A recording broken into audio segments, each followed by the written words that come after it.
Listo, perfecto. Entonces, damos inicio a este espacio. Darles la bienvenida a todas y todos las personas que se encuentran acá conectadas. Desearles, pues, de antemano un agradecimiento por estar acá. Hoy estamos reunidos para desarrollar la tercera y última web del curso del periodo 16.4. La temática que hoy nos convoca son los elementos del tratamiento y la intervención en las manifestaciones psicopatológicas en la infancia y en la adolescencia. Entonces, digamos que aquí ya empezamos a hablar un poco más acerca de esos temas de intervención, luego de haber obviamente identificado cuáles eran esos trastornos mentales más prevalentes en esta etapa de la vida. Mi nombre es Shirley Almentero, yo soy la directora del curso de manifestaciones psicopatológicas en la infancia y la adolescencia. Darles la bienvenida, esperando que sea un espacio muy provechoso, un espacio donde logremos hacer unas reflexiones muy interesantes frente a esta temática y también donde ustedes puedan resolver dudas e inquietudes frente a este tema, que me parece súper importante. Recuerden que este curso es prerequisito del siguiente curso que ustedes van a ver en el próximo periodo académico, que es manifestaciones psicopatológicas en la adultez y en la vejez. Entonces es muy importante que todos estos elementos teóricos hoy queden muy claros, como para que ya puedan continuar en ese proceso de la etapa evolutiva de la adultez y de la vejez. Entonces le voy a dar paso a las profes que hoy van a acompañarnos en este espacio, van a dirigir este espacio, lo van a dinamizar, la profe Tania Oces y la profe Paula García, darles también un saludo, una bienvenida y bueno, estaré aquí súper pendiente para lo que se requiera. Recuerden que esta grabación se les va a compartir a todos por mensajería interna del curso y por noticias del curso en los foros generales. Entonces, sin más preámbulo, le doy paso a las profes y bueno, para que podamos empezar entonces a hablar del tema de hoy. Muchas gracias. Gracias, profe Shirley. Bueno, entonces, una calurosa bienvenida, un fuerte saludo para todos. Vamos a dar inicio con esta apertura maravillosa que nos da nuestra directora del curso.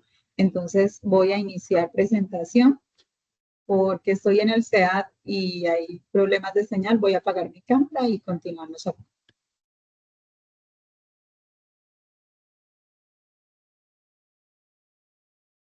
Mi profe, ¿ya lo pueden visualizar la presentación? Sí, ahí la visualizamos, profe. Perfecto. Entonces, bienvenidos a la web 3 del curso Manifestaciones Psicopatológicas en la Infancia y la Adolescencia. El tema que nos convoca hoy son los elementos del tratamiento y la intervención en las manifestaciones psicopatológicas de la infancia y la adolescencia. Este espacio va a estar dinamizado por la profe Tania Oces López, Paula Andrea García Sandoval, como parte del red del curso, y tenemos una invitada especial el día de hoy para que aprovechen, apreciados estudiantes, la doctora Lena Tamayo, neuropsicóloga con vasta experiencia en trastornos del neurodesarrollo. Entonces esperamos que sea un espacio que ustedes logren aprovechar con sus inquietudes, con sus preguntas, y que estén muy atentos también para los que no pudieron estar con nosotros el día de hoy, puedan tener toda la información y puedan también aprovechar este espacio, aunque sea de forma diferida. Nuestra agenda, el saludo y bienvenida que ya lo acotó nuestra directora, la introducción al tratamiento psicopatológico infantil y adolescente, vamos a hablar sobre enfoques fundamentales, diferencias entre tratamiento, intervención y prevención, el rol del psicólogo en los procesos de tratamiento, diseños del plan terapéutico, etapas del plan terapéutico, relación y vínculo, estrategias complementarias de intervención, consideraciones éticas, espacio para preguntas de parte de nuestros estudiantes, las conclusiones de la jornada y el cierre. Entonces, vamos a dar continuidad y vamos a empezar. tenemos la introducción al tratamiento psicopatológico infantil y adolescente. Nos dice la información que tenemos en este momento en pantalla, que el tratamiento de las manifestaciones psicopatológicas en la infancia y la adolescencia no se limita a la eliminación de síntomas, sino que busca promover el desarrollo emocional saludable y la adaptación social y la calidad de vida del menor y su entorno. Y en este momento, pues voy a darle la bienvenida a nuestra invitada para que iniciemos precisamente con este tema. Doctora Lena, bienvenida. Sus estudiantes, nuestros estudiantes hoy acá dispuestos para conocer, aprender de su experiencia y pues a aprovechar toda la información que usted tiene para brindarnos hoy. ¿Qué referencia puede hacernos usted en relación a esta introducción al tema? El tratamiento de las manifestaciones psicopatológicas no se limita a la eliminación de síntomas. Hola, muy buenas tardes a todos. Un placer saludarles.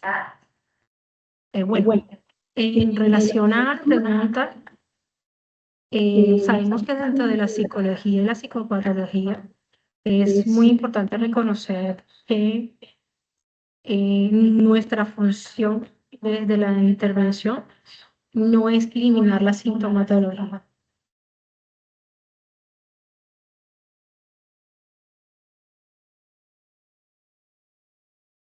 Profe, creo que silenciaste, no escucho.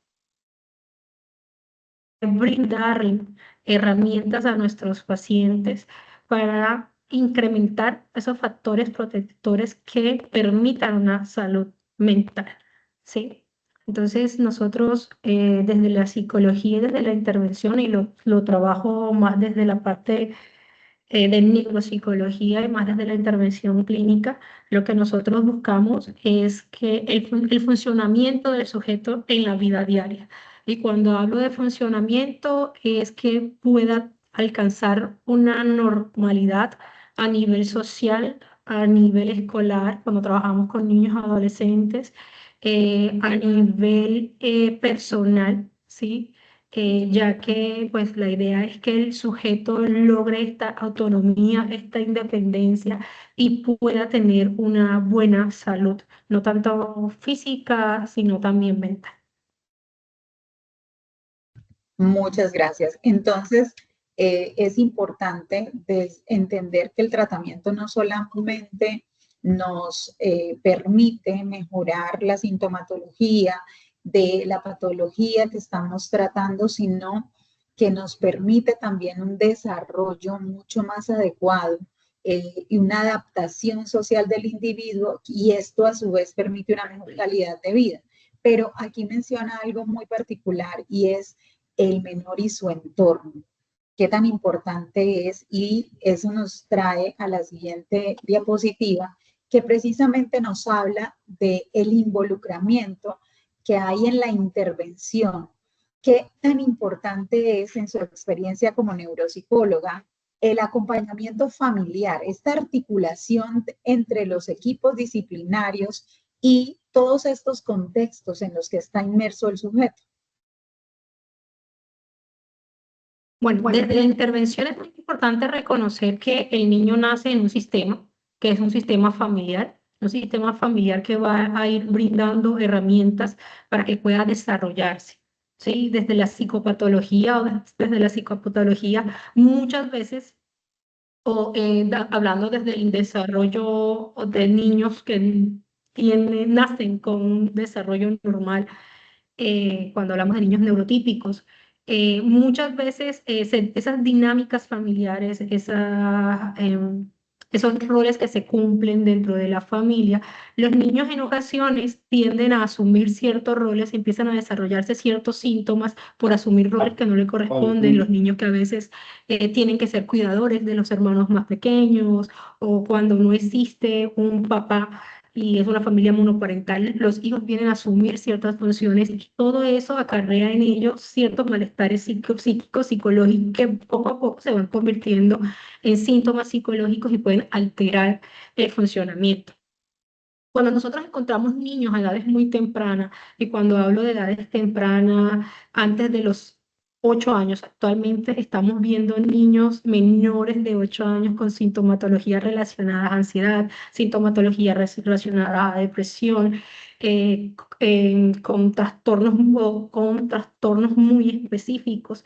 eh, y son llevados a la intervención psicológica. Es importante que se den las alarmas. A veces decimos, ay, no, pero las manifestaciones son mínimas o no son, los síntomas no son tantos como, pero esos síntomas, por mínimos que sean, son llamados de atención para una intervención temprana. ¿Listo? Sabemos que existen unas conductas normales a las edades, a los ciclos de vida. Sí, es cuando hablamos de la normalidad. El niño de 2 años tiene que ser hipersinérgico, tiene una conducta de búsqueda, todo le llama la atención, todo lo va a coger. No significa que sea un TDAH, que sea hiperactivo, que sí, porque usualmente estamos hoy viendo que el término hiperactividad, hipersinérgico, es ansioso. No se puede separar de la mamá porque ya tiene un trastorno de apego. Entonces, a veces tendemos a utilizar un lenguaje muy psicopatológico todo el tiempo y es más, la gente del sentido, desde el sentido común utiliza este lenguaje y empieza a patologizar lo que no. Entonces, a veces o a veces es muy importante que nosotros desde este rol y desde la intervención temprana conozcamos cuáles son estas conductas vital y cuando no son tan normales y ya empiezan a ser patológicas o psicopatológicas, pues en este momento, y va a darse gracias pues al estado de desarrollo. Nosotros tenemos que tener claro que desde la psicología evolutiva, qué es lo que se da en cada una de las etapas, cuando podemos hablar de una normalidad o cuando la conducta se transforma en anormal. Cuando la intensidad, frecuencia y aparición empieza a ser exacerbada, ya es un llamado de atención para nosotros y es un llamado de atención para una intervención temprana, tanto del médico, porque dependiendo pues de la conducta existen unas rutas de atención. Usualmente, bueno, desde mi área de neuropsicología, usualmente siempre es neuropediatría o pediatría quienes activan una ruta de atención y de evaluación. Viene neuropediatra, psicólogo, neuropsicólogo, fonoaudiólogo, terapeuta ocupacional.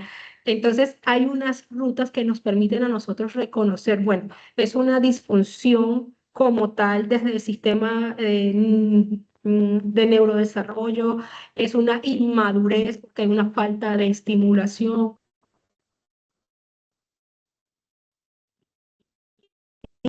Entonces, es importante que se articulen, porque es que el niño cuando entra o se inserta dentro de este segundo plano, que es la escuela, empieza a dinamizarse en muchos otros campos. Ya sale de la familia para entrar en un entorno social, escolar, educativo, un sistema mucho más grande, que empieza de pronto a ver que pasa algo, ¿no? O sea, este niño no evoluciona tanto como el otro. Entonces, a veces esas perspectivas o esos puntos de vista externos a nosotros son los que nos permiten reconocer, porque a veces los papás no lo ven, sino que puede llegar a otra persona a hacer ese reconocimiento. Y es importante que pueda haber una unión entre todos estos diferentes profesionales que nos permitan reconocer, oye, puede ser que algo sí está pasando, pero también qué tan grave es eso que está pasando y cómo está alterando el funcionamiento del niño. Y cuando hablamos de funcionamiento, hablamos también de cómo es ese proceso de adaptación del niño. Porque si yo a nivel cognitivo estoy un poquito más retrasadito o tengo una inmadurez en relación a mi otro compañerito, el niño va a sentir eso.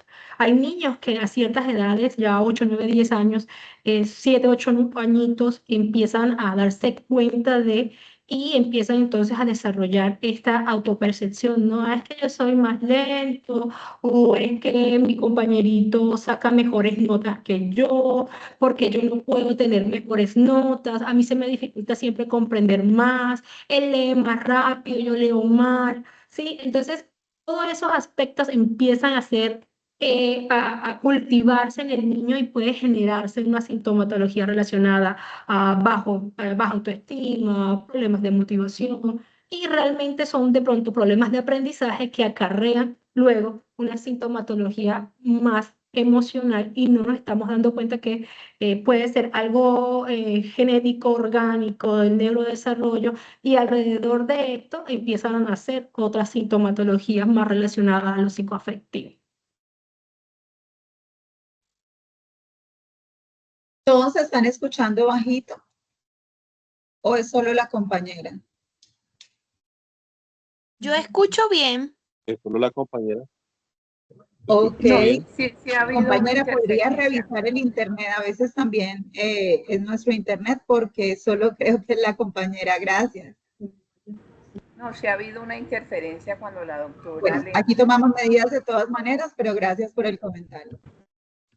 Listo. Entonces, doctora, hablamos de que es importante los contextos del sujeto porque le permiten entonces también evidenciar a esta familia mediante esta inserción en esta segunda área tan importante para los niños, hablando de infantes, que es la escuela, la educación, el área educativa. También entonces podría ser que la no identificación en casa puede darse mediante la inserción en este segundo espacio del niño, que es la escuela. Cuando se identifica que hay alguna situación o condición que requiere atención, entonces en la escuela también se puede dar un involucramiento de ese contexto de tratamiento. Bueno, dentro del ámbito escolar, a veces el ámbito escolar tiende a atenuar más sintomatologías cuando no hay un reconocimiento, por ejemplo, de estos niños neurodiversos, cuando tenemos niños que no aprenden al mismo ritmo que otros, cuando tenemos niños que tienen mayor dificultad para aprender ciertas cosas que otros. Recordemos que pues, el sistema de educación se rige a partir de la medición cuantitativa, ¿no? Sacas un 100, sacas 80, y eso es lo que determina pues, tu nivel de aprendizaje, cuando pues, realmente existen muchas formas de aprender y existen niños que tienen muchas capacidades diferentes a otros. Em, pero a veces dentro del ámbito educativo, nosotros desde el rol, desde psicología, no podemos hacer procesos de intervención como tal, es decir, no hacemos tratamientos, pero hacemos procesos de identificación de sintomatologías relacionadas de pronto a problemas específicos de aprendizaje o a problemas socioafectivos, y podemos hacer procesos de revisiones externas donde sí se puede hacer un proceso interventivo. Sí, nosotros hacemos a veces usualmente tenemos 3, 4 sesiones más que todo de diagnóstico, listo, para hacer un proceso de revisión externa, para que el niño pueda iniciar un proceso de evaluación y de intervención en el caso de que así lo requiera. O sea que es importante que en esta intervención temprana para el diagnóstico se pueda vincular los diferentes contextos o las personas que intervienen en los diferentes contextos del niño. Hablamos del médico, por ejemplo, hablamos del área educativa, hablamos del psicólogo, en su caso de experticia, la neuropsicología y o trabajo social. Precisamente esta articulación, entonces, es importante contemplarla dentro de los procesos de intervención o diagnóstico o intervención temprana para que se pueda dar una articulación interdisciplinaria que permita finalmente un tratamiento más adecuado, un tratamiento más aterrizado a la realidad de cada sujeto y que permita finalmente entonces lo que veíamos anteriormente, y es una recuperación, una evolución de los síntomas en la disminución de esta sintomatología que genera el malestar y un mejor desarrollo y calidad de vida del sujeto. ¿Es así? Bueno, la idea es que las intervenciones sean integrales, ¿sí? El hecho, yo siempre, el individuo es uno, o sea, el niño es un solo niño. Él puede estar con terapia ocupacional, con psicología, puede tener cada 3 meses su control con su médico especialista, puede estar en fonoaudiología, en neuropsicología, pero la idea es que exista un diagnóstico eje, ¿listo? Y que ese diagnóstico eje permita hacer intervenciones y establecer un tratamiento que realmente delimite la sintomatología y permita crear intervenciones acorde a esos síntomas, ¿sí? Muchas veces vemos que las estrategias de intervenciones no son eficaces o no funcionan. Dicen, ay, el niño lleva 3 meses en terapia ocupacional, pero no evoluciona, no coge el lápiz todavía. Bueno, ahí desde los procesos neuroanatómicos, físicos, es algo mucho más macro. A veces nos azaramos un poquito porque queremos ver resultados, pero cuando trabajamos desde el neurodesarrollo, el sistema nervioso es lento, listo, no, los cambios de las estructuras corticales no es de, ay, ya, sino es un cambio paulatino que requiere de tiempo. La modificación de estructuras acá no es tan fácil como creemos. Si bien existe la sinaptogénesis, existe la neurogénesis, que esos son procesos en milisegundos, pero cambiar estructuras requiere de más tiempo, las evoluciones son de mucho más tiempo. Y vemos eficacia en la intervención cuando hay coordinación entre las personas que están interviniendo. ¿Sí? Si el fonoaudiólogo va por la A y el terapeuta ocupacional va por la H, y el de fisioterapeuta va por la Z, va a ser muy, muy difícil. ¿Listo? Lo ideal es que haya una integración entre los diferentes terapeutas que puedan trazar una meta en común. ¿Listo? Para que haya una intervención integral, el grupo interdisciplinar debe comunicarse de forma constante. Digamos que esa es la apuesta que yo siempre hago de la integralidad.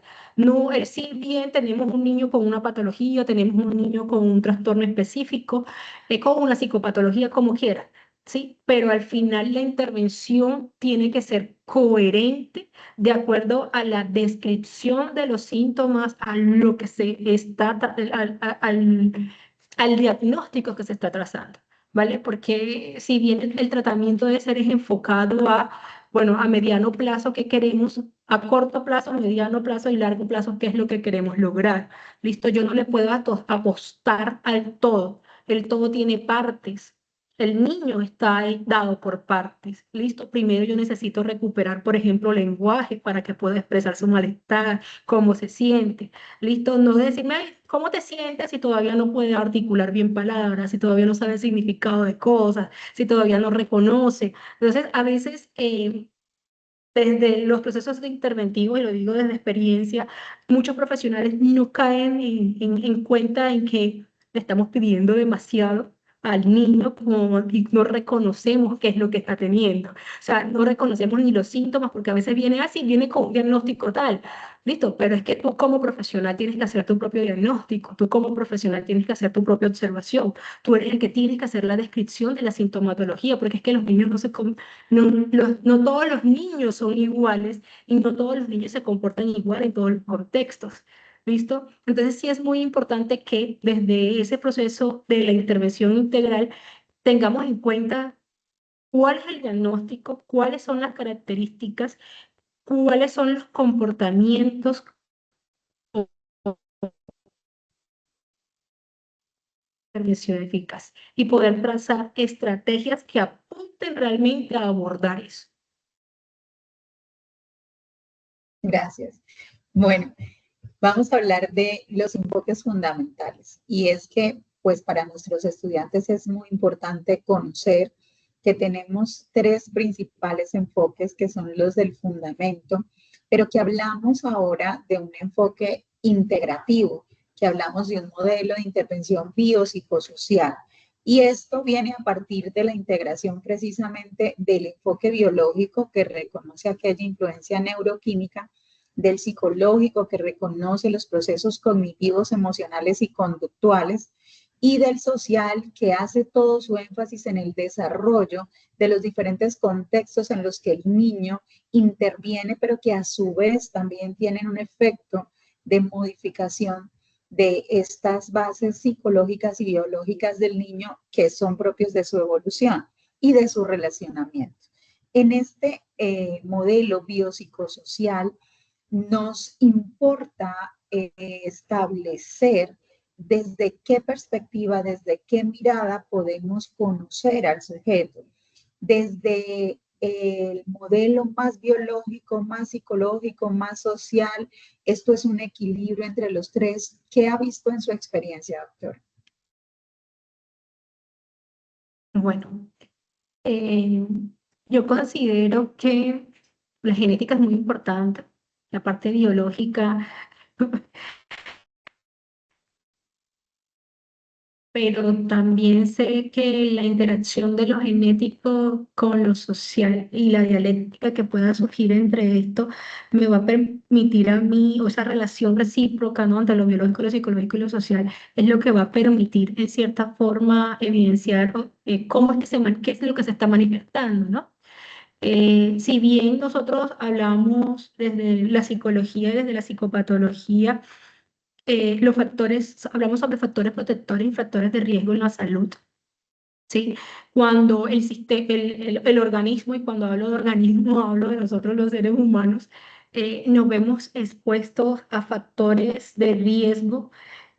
A veces se genera ese desequilibrio. Cuando prima los factores de riesgo y no tenemos esa capacidad de resiliencia, esa capacidad de adaptación, de sobreponernos tan fácilmente, es cuando surge esa patología, esa psicopatología. Entonces, cuando nosotros vemos en ocasiones que tenemos niños que vienen en unas situaciones de precariedad, y no hablo solamente eh, de lo económico, sino también a nivel emocional, crecen bajo condiciones que realmente son de mucha vulnerabilidad. ¿Sí? Ese desequilibrio emocional, se va como cultivando un poco todos estas condiciones o estos síntomas que al detonarse o al verse de pronto inhabilitado en algún momento, puede que gane más o tenga más peso aquello negativo que lo positivo. Entonces, a veces tenemos niños que, si bien estos tres factores son muy importantes, pero si hay un desequilibrio y los factores de riesgo, que son los que más vulnerabilidad generan en estos tres componentes, prima la psicopatología o el desarrollo anormal o las alteraciones psíquicas tienden a presentarse con mayor o tienden a evidenciarse más fácilmente. Qué importante entonces, no solamente establecer una postura desde lo psicológico, desde lo biológico o desde lo social, sino asumir una postura desde el modelo integrativo biopsicosocial que contempla al individuo como un todo, ¿no? Como que hace parte de todo, pero que todo también influye en que esas condiciones genéticas o en que esos factores psicológicos o sociales permitan una serie de desarrollos que pueden ser en beneficio o no de este individuo. Entonces, qué importante que todos nosotros que estamos escuchando hoy podamos contemplar las intervenciones desde este modelo. De esta manera creo que respetuosamente, claramente, cada uno a partir de que va a ir desarrollando el conocimiento y va a ir estableciendo su enfoque profesional y terapéutico, seguramente va a lograr entender y por experiencia conocer de que somos parte y que todos los contextos influyen en nosotros y que de esta manera es importante considerar al individuo como un todo, como un ser social, biológico y psicológico para poder tener procesos de intervención mucho más integrales que permitan una mejoría adecuada. Muchas gracias. Bueno, continuemos.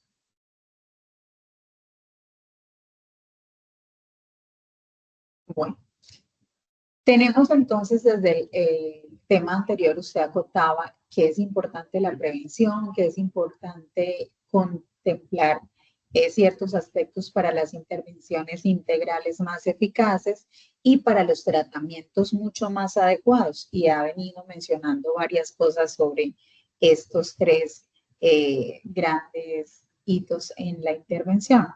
Cuando hablamos de prevención, hablamos de que su objetivo principal entonces es evitar la aparición de síntomas, digamos, de condiciones que pueden ser factores de riesgo asociados ya a un grupo poblacional, a un contexto, al propio individuo por sus factores genéticos, ¿sí?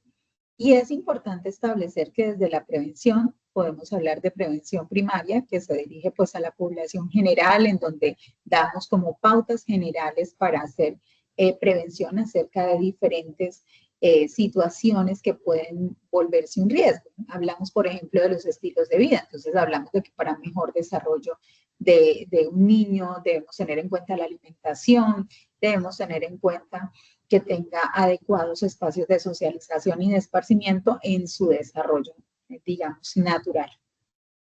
Hablamos entonces de que tenemos prevención secundaria cuando nos enfocamos en actuaciones específicas ante los primeros síntomas de problemas, de pronto de convivencia, de pronto de socialización o de pronto de algunas dificultades en el desarrollo que se pueden ir estableciendo de manera muy inicial. Y cuando hablamos de la intervención, ¿cómo podríamos establecer el objetivo de la intervención y del tratamiento?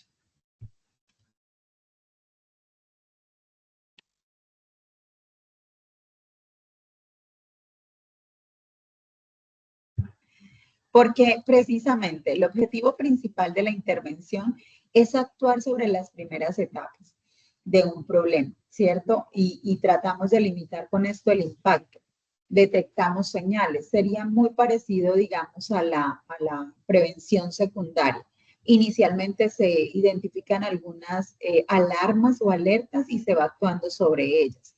Pero cuando necesitamos hacer ya una intervención en una fase mucho más profunda, un tratamiento específico, porque digamos que se va consolidando este malestar, estos síntomas, estos desajustes o este desarrollo no adecuado, ¿cómo podríamos establecer la diferencia entre la intervención y el tratamiento? Bueno, creería, Paula, que la afectación en los niveles de funcionamiento. O sea, de ahí parte, ¿sí? Cuando yo hablo de funcionamiento y los niveles de funcionamiento, tenemos un funcionamiento en actividades de la vida diaria, es decir, qué tan autónomos somos para bañarnos, para cambiarnos, para ir a hacer el mercado. Si contamos pues con estas habilidades de la vida diaria o actividades de la vida diaria, si somos capaces, si tenemos esa autonomía, si podemos desarrollar nuestro trabajo, si podemos mantenernos en el desarrollo del día a día. Por ejemplo, el nivel de funcionamiento cuando ya, por ejemplo, a nivel social puedo establecer interacción sin llegar a, pues, a puntos de ser muy agresivo o de no respetar el límite del otro, todo lo relacionado a la conducta, al juicio, a los niveles al nivel de pensamiento, a la conducta moral, listo, que son nuestros niveles de funcionamiento. ¿Listo? Cuando yo veo que a nivel de pensamiento o a nivel de funciones de la vida diaria hay una alteración que interfiere en el desarrollo normal del sujeto, es cuando yo voy a hacer esta intervención. ¿Listo? Es una intervención que debe ser continua, prolongada, no es como las intervenciones de promoción y de mantenimiento de la salud, que son una vez cada 3 meses, de acuerdo al sistema de salud, o cuando el paciente va a la toma de muestra en el hospital y está pues la campaña. No, ya la intervención y el tratamiento son procesos continuos. Usualmente trabajamos las intervenciones para evaluar y diagnosticar, o sea, reconocer y hacer una descripción de cuál es el fenómeno que está generando esa alteración del funcionamiento. ¿Listo? Entonces, cuando intervenimos, ya vamos a hacer desde la psicología otros procesos como es la evaluación psicológica, ¿sí? La evaluación que va a ser determinada a partir pues, del enfoque que tú tengas como psicólogo, ¿sí? Tenemos bueno, el cognitivo, el conductual, el dinámico, el sistémico, ¿listo? que cada uno tiene unas formas de hacer intervención y tiene unas técnicas para reconocer, digamos, para poder describir cuál es la sintomatología que en este momento está generando la afectación. ¿Listo? Y el nivel, ¿no? La intensidad de la sintomatología, que es lo que realmente impacta en el funcionamiento del sujeto.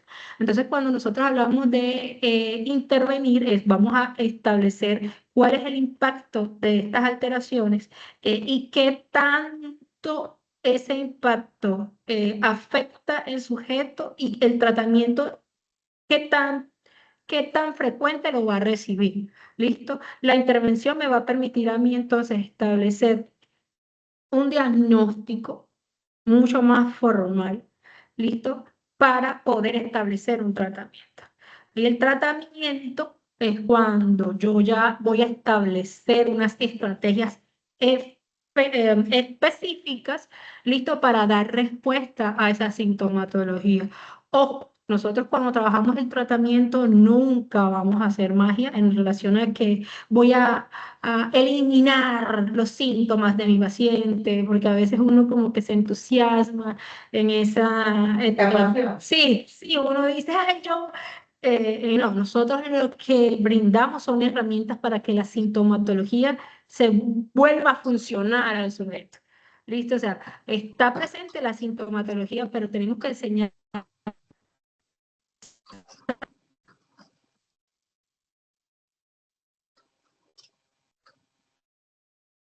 no sea como una piedra en el camino, en el día a día, sino que está la piedra y yo tengo que seguir caminando, ¿listo? Pero tengo que generar otras estrategias para poder estar bien, ¿sí? Estar bien, o sea, para tener bienestar, ¿sí? Entonces, el tratamiento usualmente es un proceso continuo porque tengo que estar 2, 3 veces a la semana yendo a terapia. ¿Sí? Tenemos, por ejemplo, pacientes que van a terapia 5 veces a la semana, o sea, toda la semana están en terapia. Pero eso también va a depender de la sintomatología y de la psicopatología, o sea, cuál es el diagnóstico y cuál es la gravedad, la severidad de los síntomas y qué tanto está afectando la vida diaria. Creía yo que esa puede ser como que una diferenciación de cada uno de los procesos. Muchas gracias, ¿no? Y está súper la diferenciación y quedó muy clara, creo que se entiende con claridad cuál es la importancia de cada uno y como la etapa, ¿no? Cada uno tiene como su etapa para poderlo hacer. Prof, ¿podemos continuar? Por favor.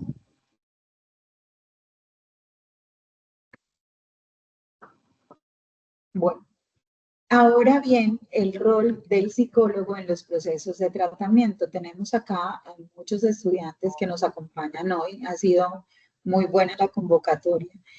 Muchas gracias a las compañeras de red y a la directora porque pues, nos han permitido contar hoy con bastantes estudiantes. Entonces, el rol del psicólogo en estos procesos de tratamiento. Desempeñamos un plan mediador, un papel mediador, un papel más analítico. Obviamente siempre los vamos a invitar a hacerlo desde la ética, desde la particularidad de cada caso. Decías ahorita algo importante y es, a veces se apasiona uno y se entusiasma y piensa que va a modificar o a cambiar la situación, la patología del sujeto, porque ve que evoluciona, que responde al tratamiento, que está mejorando. Sin embargo, tenemos que aterrizar a la idea de que el proceso de intervención puede estar susceptible de quizás dificultades, ¿no? Porque, como lo mencionabas antes, tanto en los tratamientos de niños, niñas y adolescentes, es necesario como que confluyan muchos aspectos, muchas personas que influyen en la vida, en los contextos de estos sujetos. Entonces, todo es susceptible de recaídas, de no adherencia, de dificultades que pueden presentarse en el camino. En este punto siento que el rol del psicólogo es fundamental, pero que también hay que plantearlo desde un plano real, ¿no? Entonces acá nos plantea la diapositiva que es importante el rol del psicólogo en la evaluación diagnóstica.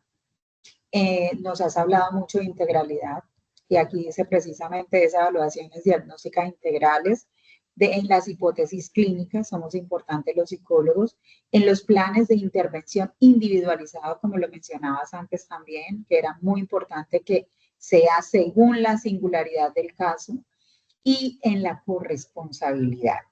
Yo incluso diría que también en el proceso de educación en salud, porque es que muchas veces cuando decíamos inicialmente en la web, no, es que el papá seguramente no se dio cuenta que tenía estas condiciones o que tenía estas dificultades. Hablamos también de que muchas veces no se da cuenta porque no conoce que existen, porque no sabe que esto que el niño no alcanza en esta etapa, pues implica que hay un reconocimiento ya de algunas necesidades especiales en el sujeto y parte de ese desconocimiento, de esa falta de educación en salud. Entonces, desde tu experiencia, el rol del psicólogo en estos procesos de tratamiento con niños, niñas y adolescentes, ¿cómo lo puedes plantear? Qué pregunta tan difícil. Mira, tenemos que entender que cuando hablamos de niños y adolescentes, todas las etapas, o cuando si nos hablamos de vida, y los que plantea Erickson, todas las etapas del ciclo de vida tienen crisis, ¿sí? Y dependiendo de esas herramientas individuales, puede que las crisis se superen, se mantengan y evolucionen hasta una etapa adulta. Por eso es importante darle, y creo yo que algo que a veces no se tiene mucho en cuenta es que no se le da voz a los niños, ¿sí? Desde etapas muy tempranas en relación a sus malestares emocionales que van evolucionando, ¿sí? No se les enseña a decir cómo se sienten, nunca se les pregunta cómo están, cómo les fue, porque asumimos que como son niños siempre van a estar bien. Pero no, o sea, nosotros en este momento tenemos niños chiquiticos, niños, cuando hablo de niños chiquitos, niños de 6 años, que vienen con unas conductas disfuncionales, con unas conductas alteradas, no muy propias de la edad, y son síntomas de una dinámica familiar patológica. ¿Sí? Entonces, a veces tenemos niños y adolescentes que están expresando desde su comportamiento es el malestar que hay desde la disfuncionalidad en un ámbito específico, ¿sí? Y una vez abordamos eso, ese malestar y empezamos a trabajar con el niño en el reconocimiento de qué es lo que te está generando el malestar, podemos desarrollar en ellos esas herramientas y favorecer los factores protectores para que esa capacidad de afrontamiento, también tenga mayor revestimiento y el niño pueda crear esas estrategias para afrontar, ¿sí? Creo que es muy importante desde esa corresponsabilidad enseñarle también a los padres que influyen demasiado en la salud mental de sus hijos y adolescentes, ¿vale? Si bien a veces encontramos familias muy funcionales, con unos estilos de crianza magníficos, con una comunicación y una dinámica interesante, tenemos familias que no.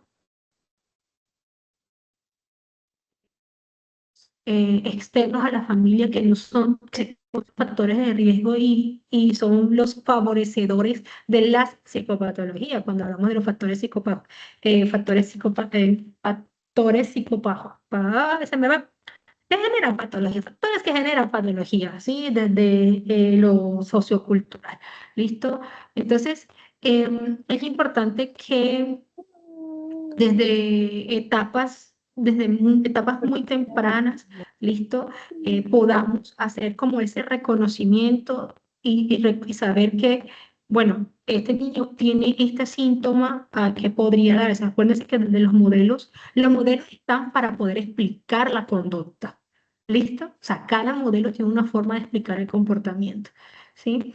Y la idea es que nosotros, desde esos diagnósticos y el reconocimiento y la descripción de lo que estamos observando, lo que estamos escuchando, lo que nosotros mismos estamos identificando, podamos hacer o reconocer cuáles son esas alteraciones, ¿vale? Esas alteraciones que puedan estar presentes y también cuáles son los factores alrededor del niño que, ojo, pueden mantenerlas y pueden estar favoreciendo la aparición porque a veces nos olvidamos que existen factores mantenedores y agravantes de la conducta, ¿sí?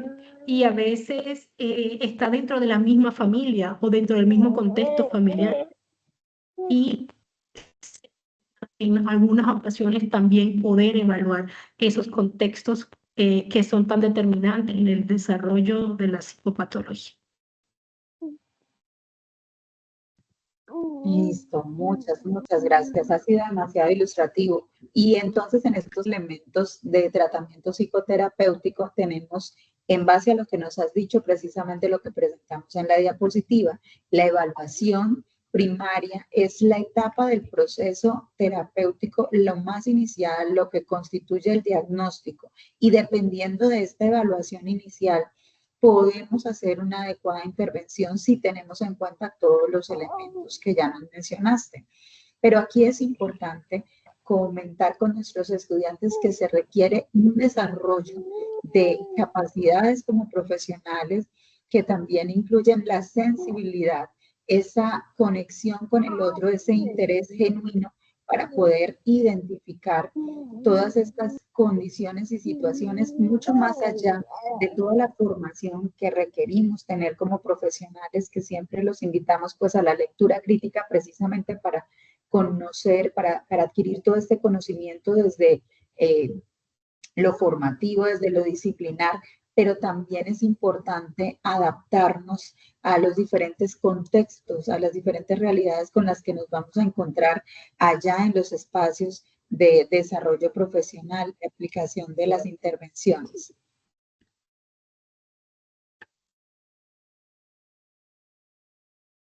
Pasamos ahora a algo fundamental que queremos hablar con los estudiantes el día de hoy y con nuestra invitada, que es la evaluación clínica inicial. Esta evaluación es la primera etapa del proceso, lo veníamos conversando, y se constituye en esa base de intervención adecuada. Si no tenemos una adecuada evaluación primaria, pues difícilmente vamos a dar respuesta en un proceso de identificación de síntomas, difícilmente vamos a dar respuesta en un proceso de intervención o en un tratamiento adecuado, porque esto es fundamental. Los niños y las niñas y adolescentes requieren de nuestra formación, de nuestra capacitación y del conocimiento. Los padres, los familiares, los cuidadores, cuando acuden a una evaluación clínica, confían en la experticia de la persona que está al frente del proceso. Confían en que precisamente por el conocimiento, por la profesión que tiene, va a ser idóneo. Siempre confían en eso. En el desarrollo de esta evaluación inicial es importante tener en cuenta una formación y una capacitación en una adecuada observación conductual. En una entrevista tenemos que tener unas capacidades bien desarrolladas en entrevistas, pruebas psicométricas, proyectivas, dice acá, análisis del contexto, formulación clínica. Y aquí quiero ir un poco más a lo casuístico, doctora Elena. ¿Cómo son esas evaluaciones clínicas que usted hace cuando llega un niño o un adolescente que su papá le dice, mire, me están llamando del colegio, está pasando esto? ¿Cómo hace usted para hacer esa evaluación inicial de cuáles de estos elementos hace usted uso? ¿Cómo es? Como si entráramos con usted a una consulta, ¿podría de pronto describirnos una situación? Sí, bueno, usualmente mis pacientes, mis usuarios son niños desde los 2 años, 6 meses, hasta adultos de 84 años. Digamos que desde neuropsicología abordo todo el ciclo de vida del ser humano, desde los 2 años, 6 meses, porque desde neuropsicología existen pruebas de ejecución que nos permiten reconocer las capacidades cognitivas de los niños a partir de los 2 años, 6 meses. Bueno, mi fuerte aquí, yo estoy en Valledupar, ya llevo un poco de tiempo trabajando con niños del espectro autista. Y digamos que casi siempre me refieren papás con los que yo he trabajado, y los niños que vienen a mi consulta, a mí me encanta porque yo tengo muchos muñecos. Y a mí me gusta mi espacio terapéutico, mi espacio de evaluación, de terapéutico más que todo, tiene muchos muñecos. Sí, la terapia de juego siento que en las etapas en la primera infancia, sí, desde hasta los 10 añitos aproximadamente, los niños neurotípicos les gusta mucho jugar con juguetes, juegos de mesa, ¿listo? Y siento que desde los procesos evaluativos nunca debemos proponerlo como una evaluación, sino como una actividad, una dinámica de juego para que el niño se sienta tranquilo. Sí, a veces, y es más, siempre le hago, le hago el comentario a los papás. Viene a jugar, viene a hacer una actividad, viene a hacer actividades de mesa conmigo. Eliminemos la palabra evaluación porque la connotación de la evaluación en los niños es me va a ir mal o me va a ir bien, tengo que comportarme así, tengo que hacer esto y ya allí, desde ese momento en que tú le dices esto es una evaluación, su comportamiento cambia. ¿Listo? Y ya no va a haber, digamos, esa fiabilidad en ese proceso de evaluación porque va a estar sometido a un efecto emocional, van a haber factores externos e internos que pueden alterar el desempeño del niño y obviamente no vamos a tener unos resultados fiables en el sentido de que a veces prima más el miedo en los niños por equivocarse y eso genera pues una ambigüedad, una falta de precisión en esa medición. ¿Listo? Pero sí es importante uno reconocer que cada etapa de vida tiene, bueno, desde la neuropsicología tenemos pruebas, es bueno, y desde la psicología como tal, pruebas específicas para cada edad. Listo, yo no puedo trabajar, si yo voy a trabajar con un niño de 8 años, las pruebas tienen que ser para niños de esa edad. No puedo aplicarle a un niño de 8 años una prueba para un niño de 12, 14 años. ¿Listo? Porque las pruebas psicométricas vienen establecidas por ítems de desempeño para cada edad y la complejidad acrecienta pues a partir de la edad cronológica porque se espera que el desarrollo cognitivo evolucione.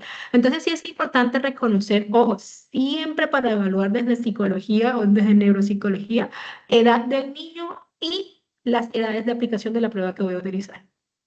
¿Sí? Cuando hablamos de pruebas psicométricas, cuando hablamos de pruebas proyectivas, no hay edades. Pruebas proyectivas, sean gráficas, sean narrativas, no hay edades. Nosotros usábamos la figura humana para niños de 3 añitos, trabajamos el garabato o de Goodenough, el test de Goodenough, figura humana. De Macover o de Coppits para niños pequeños, entonces no hay, digamos que, esa dificultad como si lo son con las psicométricas. Entonces, es importante que siempre seamos capaces de acción objetiva, ¿vale? A veces pasa que el terapeuta se deja contaminar. Es que él es así, y me han dicho esto, y nos dejamos contaminar. ¿Listo? Por eso que relata el papá, relata a la psicóloga, y es donde nosotros desde la observación clínica tenemos que conocer, oye, dijo aquí que es normal, sí, bueno, tener en cuenta desde la psicología evolutiva, como les decía inicialmente, que él es el comportamiento del niño, ¿verdad? Sí, eso es normal que lo haga, ¿vale? Y allí es cuando nosotros tenemos desde estas habilidades como psicólogos saber reconocer desde la objetividad de la cientificidad de lo que es esto, qué es lo patológico, qué es lo normal y qué es lo no normal, ¿vale? Porque si bien siempre tenemos que estar basándonos en el ciclo evolutivo, ¿listo? ¿Cuáles son las capacidades? ¿Qué espera? ¿Qué es lo que está inmaduro todavía? ¿Qué se reconoce? ¿Qué no? Para poder entonces hacer esa descripción de lo que realmente posee o no el sujeto. Entonces, la evaluación es principal. Yo tengo que hacer una muy buena evaluación porque a partir de allí viene el diseño del material relativo. Sí, sí, todo se articula. Todo está articulado y es precisamente que el fundamento, la base para poder hacer un buen plan terapéutico es esa identificación adecuada, hacer las preguntas adecuadas, porque muchas veces en las entrevistas clínicas, pues sí, se hicieron las preguntas, pero realmente las preguntas que se hicieron nos llevaron a conseguir la información adecuada para identificar la sintomatología, para identificar cuáles son las dificultades del sujeto y nos vamos a evaluar esas preguntas o a revisar esas preguntas y vemos que no necesariamente estamos preguntando adecuadamente, haciendo una adecuada entrevista. Y las entrevistas se hacen con padres, se hacen con cuidadores, se hacen con docentes. Entonces, muchas veces solamente hacemos con los padres, con el cuidador principal, pero desatendemos esa otra información que pueden brindarnos esas otras personas que están inmersas en los contextos en los que se desarrolla este individuo. Entonces, este diseño del plan terapéutico, decíamos que tiene un primer paso que es esa adecuada identificación, adecuada evaluación. Y ahora con el plan terapéutico decimos que se forma en base a esa evaluación, pero que debe reflejar esa comprensión integral del profesional. El diseño del plan, si bien se establece esa evaluación en base a la información que nos dan, o que recogemos o que podemos obtener aplicando pruebas. Aquí en el plan ya estamos hablando de toda esa capacidad de análisis profesional de esa información para poder identificar qué está sucediendo con claridad con ese sujeto y empezar a plantear una serie de herramientas y de actividades que podamos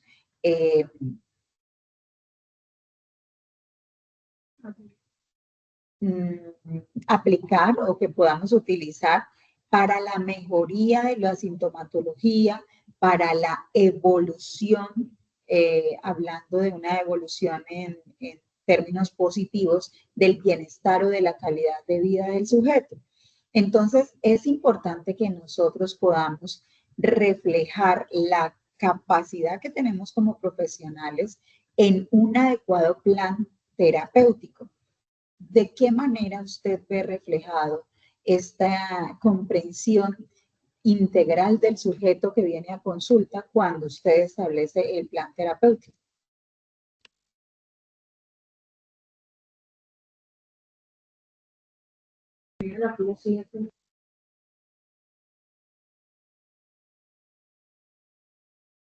Bueno, nosotros, bueno, yo hablo de nosotros porque, bueno, mis planes de intervención se basan en los resultados de la evaluación neuropsicológica.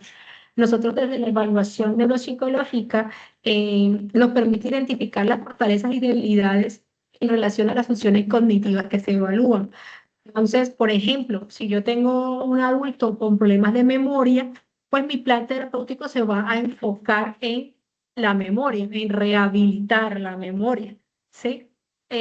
Cuando tengo niños, por ejemplo, con problemas de atención, entonces mi plan terapéutico, teniendo en cuenta los resultados de la evaluación, va a permitirme a mí diseñar un plan para estimular. Listo, cuando nosotros trabajamos con niños y adolescentes, a veces desde la, bueno, si no hay una patología, una neuropatología, no hay una alteración de base a nivel biológico, genético, desde el neurodesarrollo, hablamos de inmadurez, listo, de no alcanzado el niño todavía los niveles por factores de desnutrición, por factores de estimulación, dismadurez sensorial, bueno. Y podemos hacer procesos de estimular para que el niño alcance los hitos normales de su desarrollo. Entonces, a partir de los resultados, nosotros establecemos ese plan terapéutico. Entonces, el objetivo es incrementar el volumen de atención, porque, ojo, el plan terapéutico tiene un objetivo. ¿Sí? Cuando yo diseño una actividad terapéutica, debe tener un objetivo, debe tener una metodología y debe usarse una técnica específica. Nosotros no hacemos planes terapéuticos de magia de, ay, sí, yo voy a trabajar esto. No, tenemos que estar basados, ojo, siempre el modelo de evaluación debe ser específico porque el modelo tiene técnicas específicas para evaluar, para hacer el diagnóstico y para intervenir.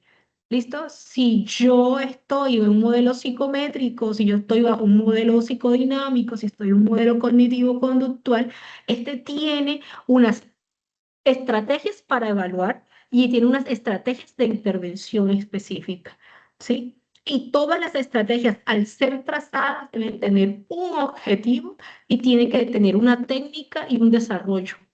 ¿Listo? Yo no puedo improvisar actividades de intervención cuando llega el paciente. Para eso es el plan terapéutico. Sí, el plan terapéutico me va a permitir a mí, bueno, acá está, me va a permitir a mí reconocer, ¿sí? Cuáles son esos objetivos que se deben ser claros, medibles, a corto, mediano y largo plazo. El largo plazo es el todo, lo que yo quiero. A veces es, yo quiero que, pero es que ese yo quiero va en pasitos, ¿sí? O sea, es una escalera. Nosotros no podemos esperar. Yo siempre le digo a mis estudiantes, yo no voy a resolver en un sujeto de 30 años lo que él no ha podido hacer en 30 años. Sí, o sea, yo en un mes no voy a resolver lo que él en 30 años no ha podido hacer. ¿Vale? La intervención y el tratamiento es un tratamiento que debe ser longitudinal, como digo yo. ¿Vale? Inicialmente 3 meses es un proceso. 6 meses es otro y un año es diferente. Entonces, a veces la gente quiere resultados ya y no. Y no Ya, solo resultados, cambios. sí, y vean, lo psicológico, lo socioafectivo es la cosa más compleja. No es maleable. O sea, yo digo, "Ay, voy a quitar esto de aquí para ponerlo acá y ya es feliz". No, no. Y es el chiste, o sea, porque mucha gente cree que la psicología es fácil. Lo es. Sí, las intervenciones requieren de una preparación, requieren de que yo maneje técnicas, que yo sepa qué es lo que voy a hacer. ¿Listo? Gracias a Dios existen ya protocolos de intervención, estrategias para, ¿sí? La depresión desde el modelo cognitivo-conductual ya existen guías para decirte qué es lo que funciona para la ansiedad, para el trastorno de ansiedad obsesivo compulsivo, tricotilomanía, bueno, todos estos trastornos, distimia, existen guías y protocolos que nos dicen el modelo cognitivo conductual, que es así un modelo, sin desmeritar a los demás modelos, que es a corto plazo lo que se observa con mayor facilidad a corto plazo. ¿Listo? Recuerden, el cognitivo conductual, todo reforzamiento, cambio, es mucho más fácil resultados rápidos. Pero ojo, no significa que al ser resultados medibles, cortos en este modelo, en este momento sea algo fácil. ¿Listo? Creo que hasta ahí. Bueno, intervengo.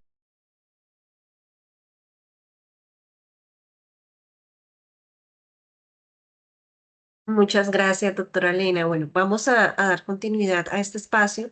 Sin embargo, ¿me confirman si me están escuchando bien? Sí, profe. Listo. Por el chat les compartí a ustedes un enlace, Yo que no es el escucho, enlace de profe. asistencia, para que No por sé si favor los lo den. demás están escuchando a la profe. Sí, creo que ya levantaron otras. Sí, señora, se escuchaba perfecto. Sí, ¿Listo? le estamos escuchando. Les compartí pues el enlace de asistencia para que por Profe favor, Tania, así no se oye muy suavecito, muy lejitos. ahora sí me escuchan mejor. No, mi profe, Denme un todavía no. segundo. Aló, ¿ahora sí me escuchan así mejor? No, mi profe. Bueno, Yo creo que está Yo la, variando el audio dependiendo de la conectividad de cada yo uno, la escucho porque yo escucho perfecto. bien. Yo la escucho ok, perfecto. bueno, perfecto. Ya sigo compartiendo. Aló, listo. Bueno, entonces sigo con la intervención breve acerca del formulario para que por favor lo puedan diligenciar, ya que es muy importante para nosotros pues tener esa asistencia también en este formulario. Entonces, ya dándole continuidad pues a estas intervenciones de la neuropsicóloga Lena, pues que es muy importante pues realizar un proceso de evaluación y diagnóstico acorde, no solamente a las necesidades, sino también aplicando herramientas validadas científicamente, pero que también pues nos permiten una mirada integral de los procesos de evaluación de los niños, ¿cierto? No solamente una mirada integral ya desde ese enfoque biopsicosocial, sino también desde ese ámbito en el que ellos se involucran. Entonces, ya quisiera pues hacer a colación unos enfoques que me parecen muy importantes traerlos aquí en este espacio para que nosotros también como estudiantes, ustedes que están allá en casa, vayan pues también definiendo su línea, ¿sí? Su línea de intervención, su línea en cuanto a sus preferencias, gustos y también de acuerdo al enfoque que ustedes quieren pues más adelante profundizar, ¿cierto? Porque ya algunos sabemos que de pronto nosotros nos gusta más pues el tema de lo cognitivo-conductual, pero puede que a mí me guste más de pronto otro tipo de estrategias y herramientas dentro de pues estas miradas terapéuticas, ¿cierto? Entonces, aquí nosotros les vamos a compartir unos enfoques principales que podemos aplicar dentro de pues este proceso de evaluación y diagnóstico en los niños, niñas y adolescentes que estamos pues evaluando o que estamos pues tratando. El primero pues es la terapia cognitivo-conductual. Esta pues es la más famosa, es la que se utiliza pues aquí en Colombia de manera eh, normalizada, por así decirlo. Y es la que pues nos permite a nosotros también pues aplicar unas estrategias y herramientas dentro de la reestructuración cognitiva. ¿Alguna vez alguien ha escuchado sobre esos procesos? En donde yo pues trato de cambiar mis pensamientos y mi manera de ver pues las cosas a través de este proceso, de esta técnica de reestructuración cognitiva, ¿sí?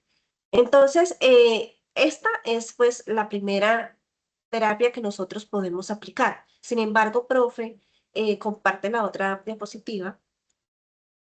También encontramos la otra terapia que es la familiar sistémica, ¿sí? Entonces aquí nosotros no nos vamos a enfocar solamente en el niño o en la niña o en el adolescente que estamos evaluando, sino también vamos pues a dar una mirada más sistémica. Vamos a evaluar el entorno familiar, en dónde está creciendo el niño, cuáles son los roles, cuáles son los límites, cuáles son esas pautas de crianza, ¿sí? Si en el entorno familiar hay conflictos no resueltos, ¿sí? Hay casos no sé, de conflictos intergeneracionales, de violencia intrafamiliar, ¿sí? De un montón de situaciones que nosotros ya conocemos a estas alturas del periodo académico, ¿cierto? Entonces, tenemos este otro enfoque que es la terapia familiar sistémica. La más adelante, mi profe Paula, tenemos la terapia humanista, que pues ya es un método más holístico, ¿sí? En donde nosotros promovemos esta expresión emocional, donde estamos aplicando esas herramientas de autoconocimiento, de autodiagnóstico, de autoestimas y todos los autoesquemas, ¿no? Y que pues en niños pequeños también utilizamos otras herramientas como el juego, la comunicación simbólica. Aquí es muy importante pues esa relación bidireccional, ¿sí? Entonces en donde yo como terapeuta te ofrezco ciertas cosas, pero tú también tienes como cliente o como paciente, pues ofrecerme ciertas herramientas que me permiten a mí también dar direccionamiento en este proceso terapéutico, ¿cierto? Es muy importante la empatía, la autoestima, la regulación emocional. Aquí inclusive nosotros encontramos muchos precursores como Carl Rogers, donde nos hablan de, de este enfoque que es muy holístico, ¿cierto? Profe Paula, el otro.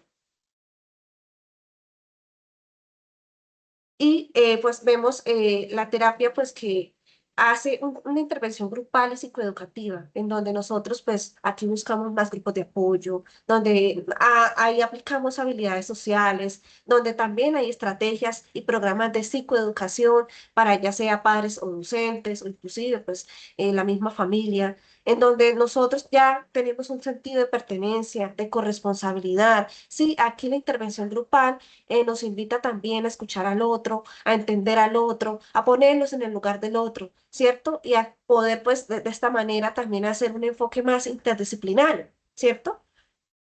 Profe Paula, el otro. Y pues otro enfoque importantísimo es el apoyo farmacológico. Entonces aquí sí se hace pues bajo supervisión médica, lo tiene que hacer un médico de cabecera, un psiquiatra, y él pues colabora, ¿sí? Con este seguimiento que nosotros hacemos desde nuestra parte psicológica, en el apoyo emocional, en el apoyo comportamental que nosotros hacemos dentro de nuestros tratamientos, ¿sí? Normalmente lo utilizamos pues en casos donde pues se necesita sí o sí pues la intervención de estas herramientas farmacológicas de la medicina, ¿cierto? Muy normalmente lo encontramos en procesos de niños diagnosticados con trastorno del espectro autista o con TDAH, ¿sí? O con algunas otras comorbilidades que también afectan el comportamiento y la evolución misma de los niños, ¿sí? Entonces aquí ya pues con esta breve pues introducción de estos enfoques terapéuticos, sí quisiera preguntarle a la invitada especial, Lena, sobre pues cuál es su enfoque terapéutico y su experiencia bajo pues estas líneas de intervención. Bueno, yo soy muy ecléctica. Eh, Cuando inicialmente en mi proceso formativo fui muy conductual y luego nació el amor por lo cognitivo y entonces trabajado siempre desde los dos modelos. Actualmente desde neuropsicología trabajos, bueno, la evaluación es muy cognitivo-conductual. Sin embargo, a veces eh, me gusta mucho trabajar desde el enfoque psicoanalítico. Digamos que he tenido experiencia, he tenido formación en este aspecto muy joven, estuve en una escuela lacaniana, entonces digamos que me gustó mucho. Y a veces cuando tengo niños muy pequeños, de 2, 3 años, que todavía la expresión del lenguaje es compleja, más que todo para poner en palabras este malestar, siento que lo de la proyección, juego simbólico, más que todo, vemos que es una herramienta muy poderosa en la expresión y que el niño logre canalizar ese malestar psíquico. Siento que también pueden colaborar en ese proceso diagnóstico y de intervención. Pero creo que el procesamiento positivo y negativo es número otro. Siento que se puede, digamos que desde la intervención en aspecto cognitivo, las técnicas cognitivos conductuales tienden a ser de mayor aceptación, son más, o se ven en las bibliografías, se ven que son más estructuradas, bien organizadas, tienen una guía para ser utilizadas. Entonces, a veces, digamos que las técnicas operantes son también muy fáciles para algunas personas porque está el paso a paso. ¿Listo? Y la intervención de la neuropsicología se basa mucho en técnicas de, de reforzamiento, ¿sí? De modelamiento. Cuando tenemos niños, por ejemplo, con discapacidades moderadas a severas, el modelado, el ensayo, error, enseñarles respuesta, el ejercicio como tal, la guía física, son técnicas operantes que son muy básicas en la intervención. Digamos que es importante. Yo siento que nosotros como psicólogos debemos tener un bagaje amplio de manejo de técnicas de intervención. Sí, a veces cometemos el error de casarnos con un enfoque cuando todos los enfoques son ricos. Y desde el proceso interventivo todos se complementan. Yo llevo en la clínica, llevo 15 años de ser psicóloga y siempre llego a la misma conclusión. Todo la intervención se complementa. Yo no, hay cositas, por ejemplo, desde la logoterapia, todo este cuento de la silla, es decir, estas intervenciones que son bastante poderosas, fuertes, puede ser la movilización psíquica del adulto, siento que son muy beneficiosas cuando trabajamos con adultos. Cuando trabajamos con niños, obviamente hay que tener en cuenta las edades, ¿sí? Con los adultos hay muchas, hay en el enfoque humano, siento que, y en el psicodinámico, siento que se moviliza muchas cosas, pero es más de esa edad, ¿no? Desde el adulto. Pero con los niños y adolescentes siento que ese desarrollo del lenguaje para que puedan poner en palabras el malestar de esa conciencia y obviamente también se puede trabajar muy, muy bien con ellos y que esas episodios tienen que los resultados tienden a ser más palpables, ¿no? O sea, tendemos nosotros a reconocer ese cambio en los niños y adolescentes cuando tenemos estas técnicas bien estructuradas en el plan de intervención también está bien trazado. Ahora que mencionabas sobre el tratamiento farmacológico, nosotros sobre el neurodesarrollo, pues en la parte biológica es muy importante que ustedes reconozcan que no todos los cerebros nacen bien o vienen con una estructura bien organizada. Por eso tenemos niños que vienen con sus alteraciones de base, con sus alteraciones de neurodesarrollo y se requiere de este fármaco para que el sistema nervioso funcione entre comillas, pues, logró. Entonces, obviamente, como la profesora decía, siempre hay que haber un psiquiatra, ¿sí? Neuropsiquiatra, psiquiatra infantil, o es muy importante, la psiquiatría infantil y la psiquiatría adulta son dos mundos completamente diferentes. Yo no me puedo llevar a un niño de 8 años a un señor que solo trabajaba realmente. Para eso existe el psiquiatra infantil y el psiquiatra de adulto, porque químicamente son cerebros diferentes. Entonces sí es muy importante que también ustedes sepan eso. O sea, el niño tiene su especialista, el adulto tiene su especialista, el psiquiatra infantil existe y hay que remitir a un psiquiatra infantil. ¿Sí? No sé qué está ahí. Gracias, doctora Elena. No, es muy importante y de hecho me quedó sonando eso que dijiste acerca de, pues, no casarnos con un enfoque terapéutico y que hay que ser conocedores también de otras herramientas y de otras líneas de intervención, ¿cierto? Incluso en otros países nosotros vemos que aplican otras herramientas que tal vez aquí en Colombia no son muy usuales, ¿cierto? Entonces sí es importante pues también conocer, profundizar acerca de estas líneas, de estos enfoques, porque eso también nos enriquece a nosotros como profesionales y nos abre también puertas, ¿cierto? Nos abren puertas, nos abren muchas líneas y permitimos también de esta manera también pues buscar también la línea por la que podemos nosotros hacer la adaptación para el niño o la niña que estamos evaluando.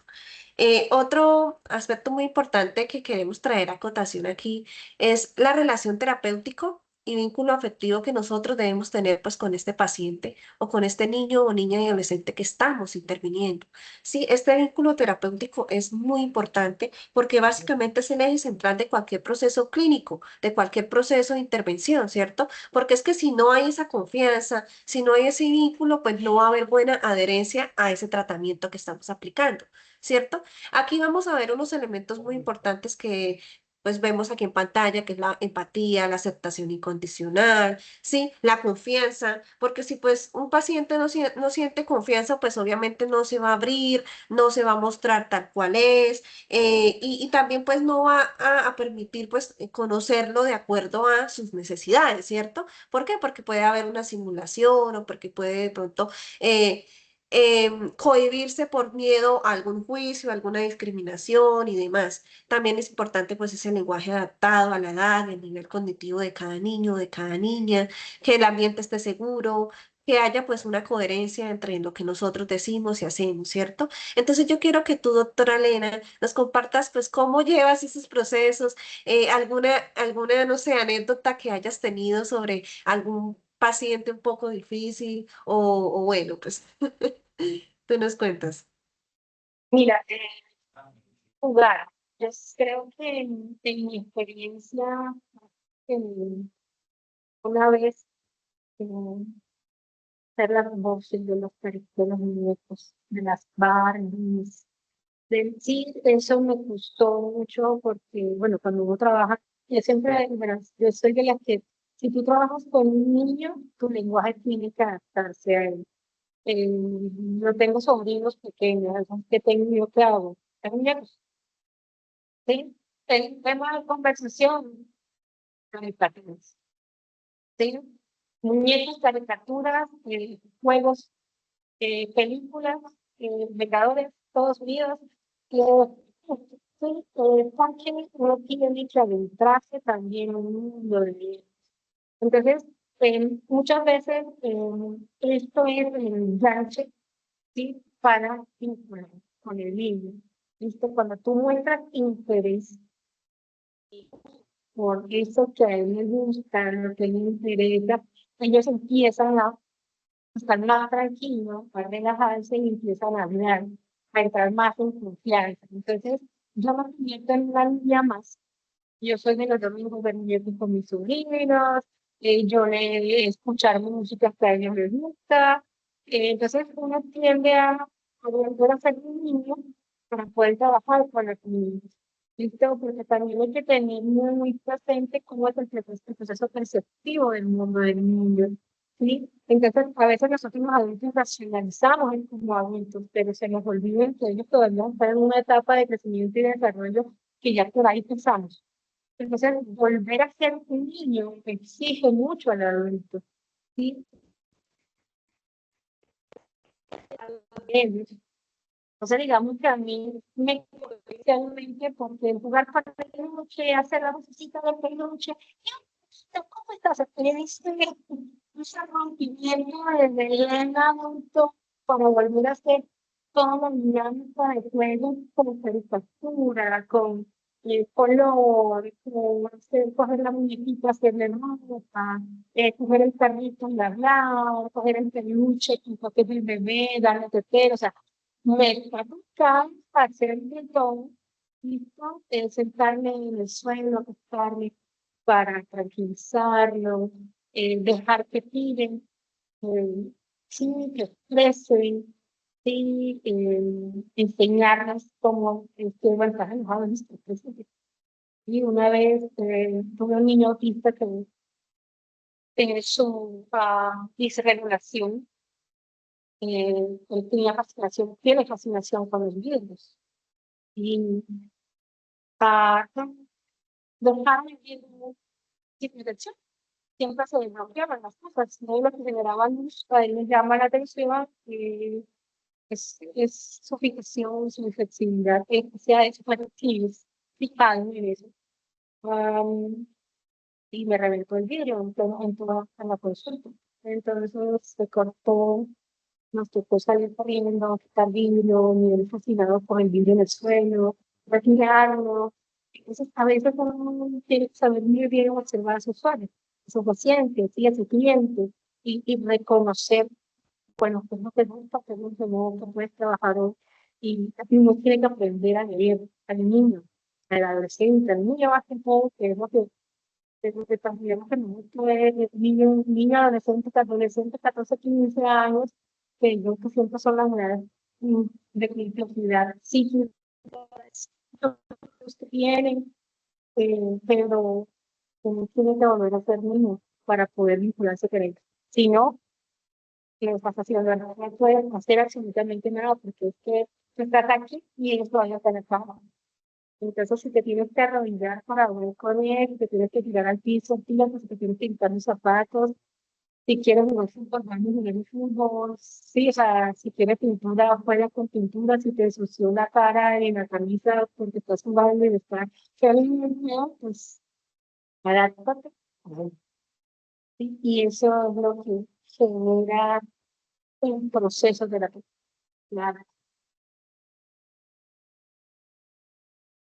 Gracias, doctora Elena. Muy interesante, pues, esa anécdota realmente enriquece y también, pues, nos prepara a estos futuros profesionales que de una u otra manera siempre vamos a encontrar algunas situaciones que salen de nuestra zona de confort o que nos hacen enfrentar y nos hacen también, pues, resolver problemas y también ser resilientes, pacientes, tolerantes, ¿cierto?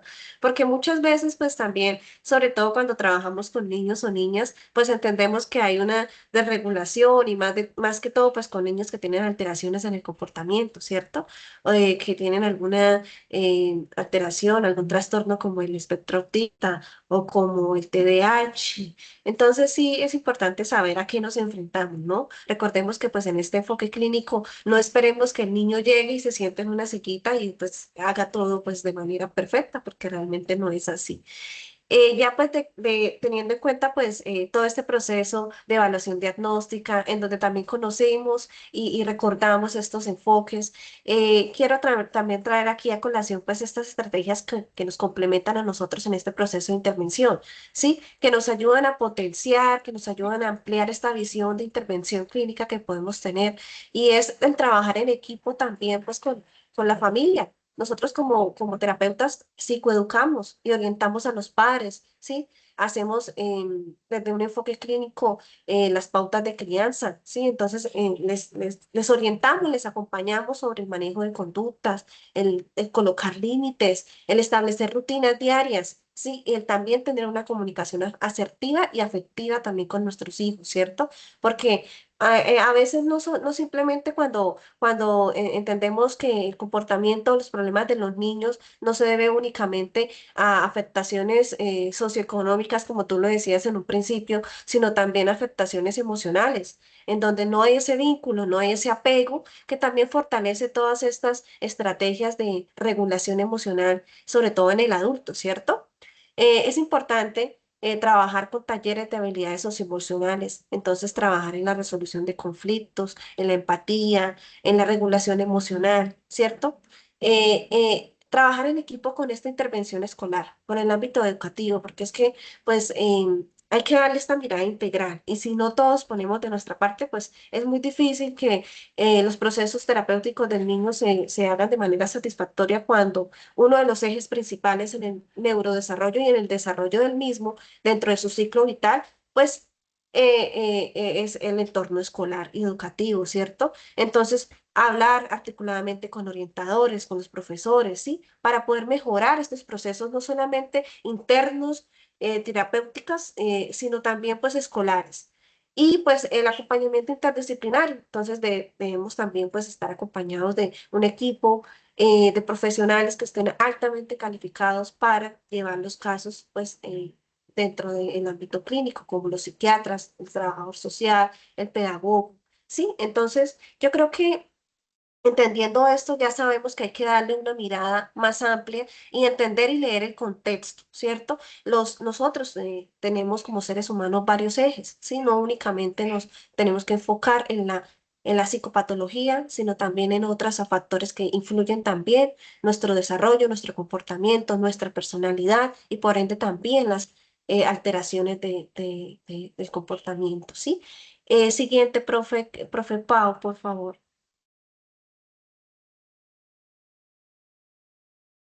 Entonces, ya aquí, pues, para dar un poco de cierre, hay que tener en cuenta también nuestras consideraciones éticas y de protección infantil. Nosotros los psicólogos nos regimos por la Ley 1090 del 2006, el Código Ético y Deontológico del Psicólogo, en donde también, pues, allí nos dice cómo debemos actuar frente a nuestro perfil, a nuestra disciplina, ¿cierto?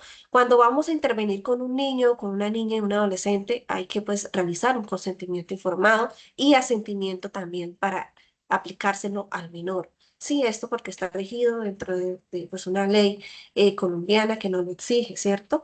Entonces, recordemos que el consentimiento pues debe ser muy claro, debe ser legible, debe obtener pues todo dentro de este ámbito clínico como la meta, los objetivos, el plan terapéutico, ¿sí? El tiempo, todo el diseño que nosotros realizamos debe estar contemplado en este consentimiento. Y el asentimiento, por lo general, pues se espera que esté en un lenguaje más sencillo donde el niño o la niña pueda leerlo de acuerdo a sus facultades, de acuerdo a su lenguaje, de acuerdo a su edad. Sí, entonces es importante también tener en cuenta la aplicación ética de este consentimiento, el resguardo de la confidencialidad y datos sensibles, ¿cierto? Y pues actuar bajo el principio de interés superior del niño y la adolescente. Y pues en casos de maltrato o abuso hay que reportar inmediatamente a estas autoridades. Entonces aquí pues para dar cierre quería pues hacer una última pregunta, doctora Elena, y es que tú nos cuentes cuáles son esas, bueno pues en cuanto a tu perfil ético, ¿cuáles son, pues, de pronto esas experiencias que nos puedas contar que tuviste en tu bagaje, sí, de tu vida profesional en cuanto a estos Bueno, procesos. sí, es muy importante, jóvenes, siempre, yo soy de las que en ese primer momento de contacto con el usuario, es muy importante dejar claro, como digo yo, cuáles son las reglas de juego, porque dentro del espacio, de este primer encuentro, tenemos que dejar claro qué es lo que se permite y qué no se permite dentro de, por ejemplo, tenemos niños que son víctimas de violencia física o violencia sexual. Inmediatamente nosotros podemos evaluación, también tenemos que hacer un llamado, una activación de ruta a nivel de policía, infancia y adolescencia, que son los que nos encargamos de hacer todos los equipamientos de diferentes estamentos legales. No puedo que pegamos por omisión y eso es la consecuencia. Esto es importante que de igual forma ese sentimiento y asentimiento el niño y el adulto acompañante tengan en claro qué es lo que todo lo que se eh, identifique, todo lo que se observe está bajo unos lineamientos éticos que tenemos una obligación de hacer un reporte. ¿Sí?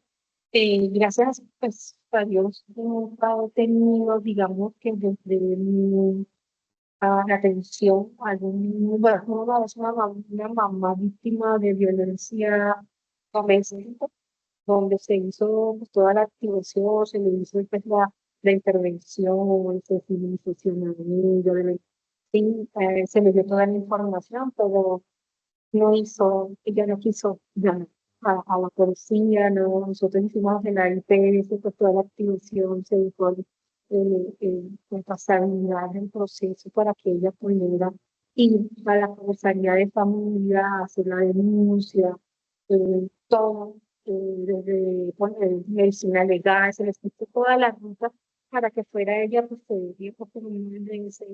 pues, pues cosas, ¿no? Que vamos a empoderar a poder tuviera el valor de hacer ¿verdad? Ya marcó de terapia, de consulta, desapareció completamente del mapa. Insistimos en buscarla, en activar rutas, pero fue muy complejo, la verdad ya no, tenía mucho miedo, bueno, la verdad, daba, pues sí, era muy triste ver las condiciones de vida, pero nosotros llegamos a cierto punto, ¿no?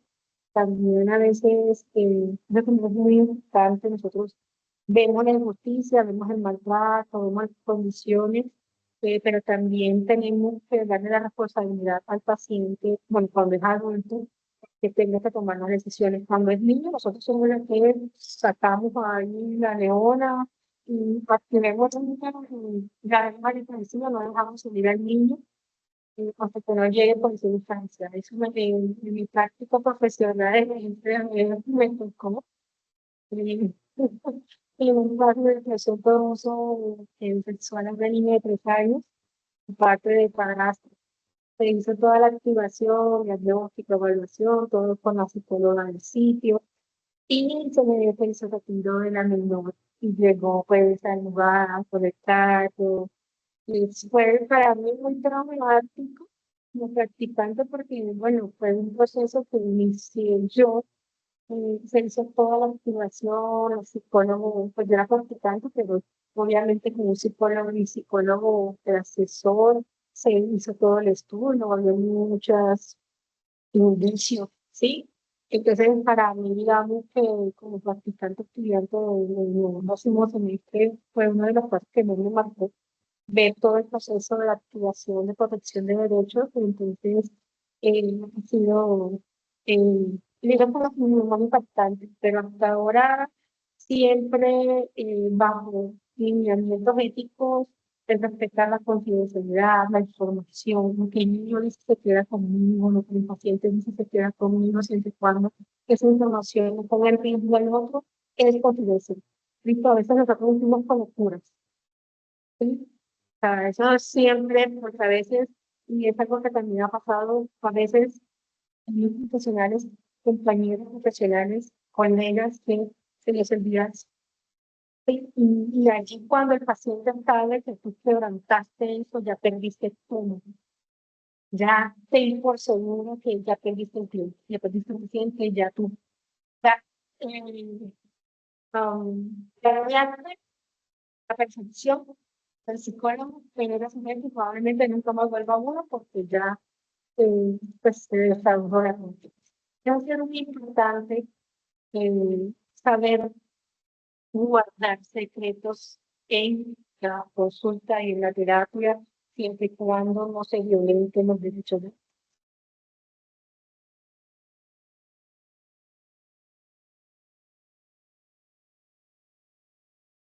Gracias, doctora Lena, por tu experiencia y por tus consejos también. De nada.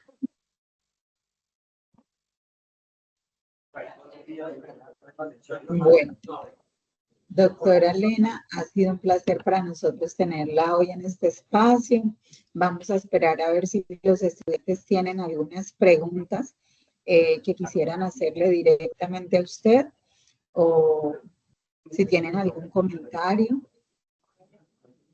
Le esperamos las manitos levantadas para escucharlos, estudiantes.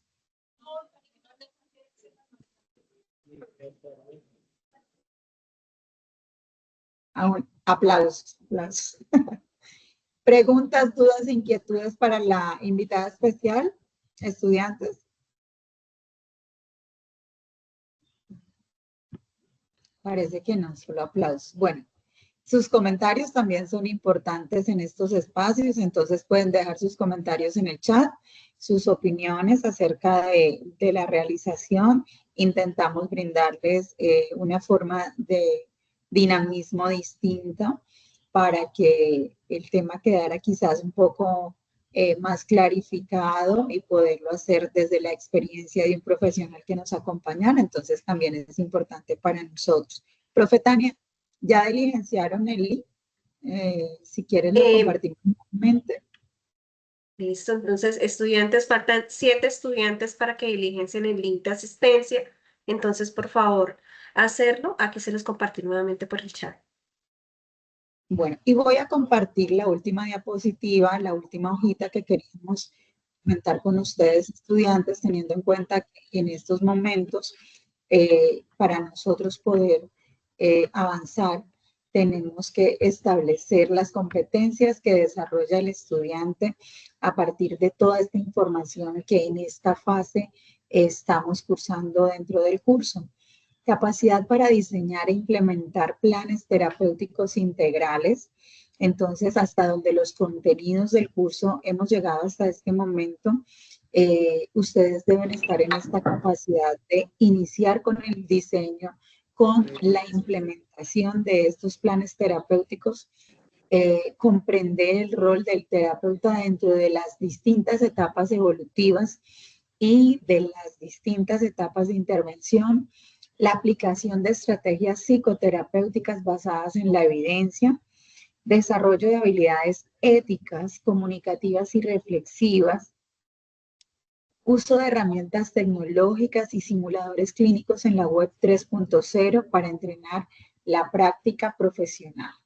Entonces, todas estas competencias son importantes desarrollarlas como estudiantes de psicología para que cuando se egresen como profesionales tengan toda la cualificación para poder brindar atención integral, para brindar tratamiento integral y planes efectivos y eficaces basados en la ciencia, basados en la evidencia que permitan la mejoría de la calidad de vida de los usuarios que puedan llegar a tener. Mi profe Tania, no sé si deseas hacer alguna acotación en este momento. Bueno, agradecerles a todos por su asistencia, por su atención, a la doctora Elena por este espacio de retroalimentación también, y invitarlos a ustedes, estudiantes, a que sigan profundizando. Nosotros todos los días aprendemos nuevas cosas, hay que fortalecer conocimientos y hacerlo desde la manera más ética posible, ¿cierto? Desde ese amor por la profesión, por el otro también y el respeto hacia nuestra pues intervención clínica también debe ser de manera idónea, ¿no? Por ahí había leído una pregunta de un estudiante, pero creo que ya no aparece. Y era algo así como que, ¿qué podemos hacer cuando encontramos signos de abuso sexual en un menor de edad? Y los padres, pues de pronto están de acuerdo o son un poco negligentes frente a ello. Activar ruta, creo que todas coincidimos en eso. La activación de Exacto. ruta, la ruta es competencia de todas las personas. El hecho de conocer, independientemente de que seamos profesionales o no, el hecho de conocer una situación de cualquier tipo de abuso, indistintamente del tipo que sea, físico, psicológico, sexual, es susceptible de activación de ruta y es competencia de cualquier persona que se entere. Es corresponsabilidad de todos, ¿no? Recuerden que la ley 1098 del 2006 nos dice eso, ¿no? El niño, la niña y el adolescente es responsabilidad de sus padres, de la sociedad y de quién más. De todos en general. Profe, es que Sí, dice Kimberly, siempre y cuando esté en riesgo la vida y la integridad. integridad. Sí. La activación de ruta, independientemente de que no logres confirmar que la vida esté en riesgo, si hay maltrato, si hay algún tipo de abuso, cualquiera que este sea, incluso la negligencia, es susceptible de que actives ruta. Puede ser que la vida literalmente no esté en riesgo, pero si la persona está siendo sometida a vejámenes, a maltrato, a incluso negligencia como negligencia se establece desde el no cumplimiento con los derechos de los niños, niñas y adolescentes. Entonces, el hecho de no atenderlo, de no cuidar por su seguridad, de no cuidar su alimentación, ya eso es una negligencia que pone en riesgo al menor y eso es susceptible de activación de ruta. Puede ser que en ese momento no identifiques que es de vida o muerte, pero esa negligencia implica que hay la necesidad de activar una ruta. Entonces, es importante aprender esto, conocer esto, para que podamos hacerlo de la manera más idónea y adecuada. Inicialmente, y lo que mencionaba nuestra profesional, puede ser que se sienta temor en los primeros casos, pero es responsable y es competente desde la ética hacerlo. El hecho de tener información de una condición de riesgo para un niño, niña, adolescente y no accionar, no activar ruta, implica que estamos incumpliendo nuestras normas éticas profesionales y por demás, pues nuestras competencias como miembros de esta sociedad.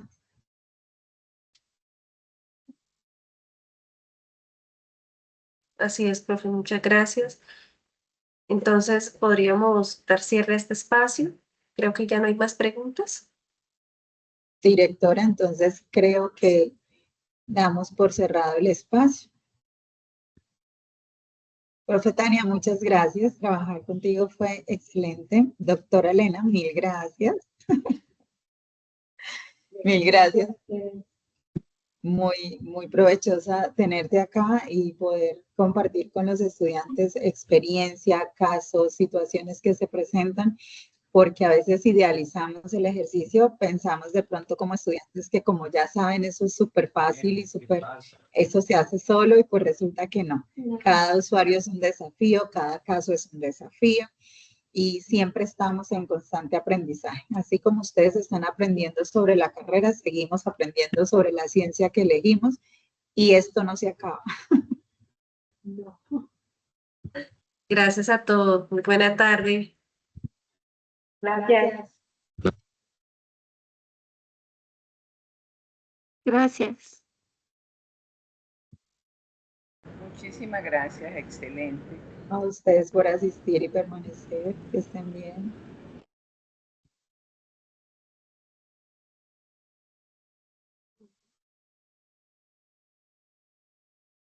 Muchas gracias, profe. Doctora, gracias. Una inquietud, los que participamos en el Congreso, ¿cómo aplicamos para la materia, en la materia que se nos asignaron? ¿Me puede orientar?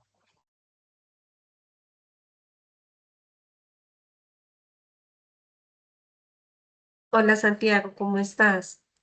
Hola, Sí, doctora. ustedes, los que participaron en el Congreso, pues tienen incentivo en cuanto a una nota, ¿sí? En su última fase, la fase 4. Entonces, tienen que enviarnos pues el documento de las preguntas para que se vea la participación. Entonces, si gustas, podrías comunicarte también de manera directa con tu tutora y ella, pues, si tienes alguna inquietud frente a este documento, ella te puede orientar. ¿El documento hay una guía o ella lo facilita? ¿Cómo funciona? El documento eran unas preguntas. Profe Paula, ¿tú tienes claridad de ello?